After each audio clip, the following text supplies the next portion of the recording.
Good morning friends. आज का हमारा ये वीडियो है ऑन बकिंघम पाई थ्योरम, जो डायमेंशनल एनालिसिस करने के लिए काम आता है। डायमेंशनल एनालिसिस की बेसिकली दो मेथड्स हैं। पहली है Rayleigh method and second is Buckingham pi theorem. अब बकिंघम पाई थ्योरम हम क्यों यूज करते हैं रेले मेथड होने के बावजूद? तो रेले मेथड जनरली 2 या 3 वेरिएबल्स हों तभी यूज कर सकते हैं। जब हमारे नंबर ऑफ वेरिएबल्स 4 या 4 से ज्यादा हो जाएं, तब रेले मेथड बहुत लेंथी हो जाती है, तो उसे शॉर्टकट करने के लिए बकिंघम पाई थ्योरम यूज किया गया है। आज के हमारे इस वीडियो में हम देखेंगे कि बकिंघम पाई थ्योरम क्या है, वो क्या कहना चाहता है, जनरली बकिंघम पाई के सम्स किस फॉर्म में आते हैं, steps for solving any problem related to Buckingham Pi theorem, and some basic consideration for the choice of repeating variable, which is the most important step. और at the end एक secret भी मिलेगा, but उसके लिए आपको video को end तक देखना पड़ेगा।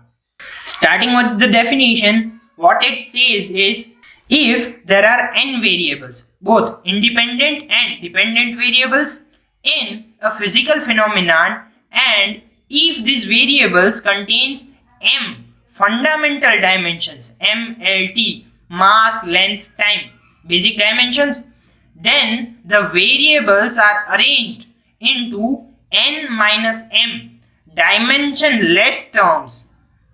Each term is called a pi term. That means pi term कैसी होगी? सबसे बेसिक पहली चीज, pi term कैसी होगी? डायमेंशनलेस टर्म होगी। दैट मीन्स उसका कोई डायमेंशन नहीं होगा। m, l एंड t तीनों कैसे होंगे? जीरो होंगे। ओके, और बकिंघम क्या कहना चाहता है इससे कि कोई भी पाई टर्म जो डायमेंशनलेस टर्म होगी वो कैसे बनेगी? तो total variables minus fundamental variables से बनेगी। नाउ ये टोटल वेरिएबल्स क्या कहते हैं? तो टोटल वेरिएबल्स इंक्लूड करते हैं both dependent and independent variables, जो आपके क्वेश्चन में स्पेसिफाई रहेंगे। उन्हें हमें माइनस करना होगा 3 फंडामेंटल वेरिएबल्स से, जो हमारे बेसिक वेरिएबल्स हैं, मास, लेंथ एंड टाइम। जनरली आपको बकिंघम पाई का क्वेश्चन कैसे दिया रहता है? इफ x1 कोई एक variable depends on x2, x3 dot dot xn, then mathematically it is expressed as x1 is a function of all other given functions. That means x2, x3 dot dot dot xn. okay? ये question में दिया रहता है कि कौन सा variable बाकी कौन से वेरिएबल पे डिपेंड करेगा, तो उसे आप मैथमेटिकली कैसे एक्सप्रेस कर सकते हो? ऐसे एक्सप्रेस कर सकते हो, your x1 is equals to function of all other basic variables. Okay, अब इस फंक्शन को और एक तरह से लिखा जाता है कि जितने सारे वेरिएबल्स हैं उतने सारे वेरिएबल्स से ये क्वेश्चन बनाया गया है। दैट मीन्स क्या? The whole question is a function of x1, x2, x3 dot dot dot xn। पूरे क्वेश्चन में टोटल नंबर ऑफ फंक्शंस कितने हैं वो f करके आप ब्रैकेट में दिखा सकते हो। देखो बैकग्राउंड में गाय भी समझ रही है, आप भी समझ लें। Now starting with the steps for the Starting with the steps for the solution of this Buckingham Pi theorem, the first and the foremost step is to determine the total number of variables. Total variables means both define the independent variables as well as the dependent variables. Okay? Now for the second step, we have to find the pi terms. And how can we find the pi terms? By n minus m. As we have seen, pi term is equals to total variable minus fundamental variables. Here total variables are shown by n and fundamental variables are shown by m. Okay, so pi term will be equal to n minus m. Then the third step goes by deciding or choosing the repeating variables. Now this decision of finding the repeating variable is the most important one, and we will discuss it later on. Okay, but after choosing these repeating variables, the sum comes to an end by solving the individual pi term. That means at the end we can solve the individual pi terms that are found and form our answer. Now discussing the consideration for the choice of repeating variable, which are basically very easy. Let's see how it goes.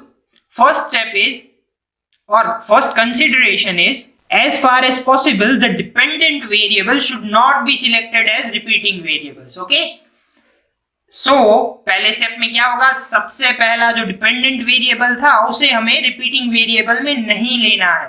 पहला और basic easy step हो गया। आपके पास total variables थे, उसमें से एक variable तो एलिमिनेट हो गया, जो कौन सा होगा, डिपेंडेंट वेरिएबल, उसे हम रिपीटिंग वेरिएबल में नहीं लेंगे। Second and main consideration is they are chosen in such a way that one variable contains a geometrical property. Now what does this geometrical property means? That means if we take a cuboid, एक cuboid को हम हमारी analysis में लें तो cuboid में basic dimensions क्या होती हैं, लेंथ, ब्रेथ, हाइट। तो ये सारी डायमेंशंस जो किसी भी शेप की ज्योमेट्री डिफाइन करें उसे हम हमारी ज्योमेट्रिकल प्रॉपर्टी कहेंगे। ओके, यहाँ पे एग्जांपल दिए रखे हैं मैंने, L length, D diameter for sphere, H height, etc. Other contains a flow property. What does this flow property means? This flow property means the property is like velocity V and acceleration A. And the third variable contains a fluid property. Fluid property is like mu, viscosity, rho, density, omega, angular acceleration, etc. Okay? तो तीन variables हमारे आपके हमेशा fix रहेंगे। पहली property को हम geometrical property लेंगे, दूसरी को फ्लो प्रॉपर्टी एंड तीसरी फ्लूइड प्रॉपर्टी।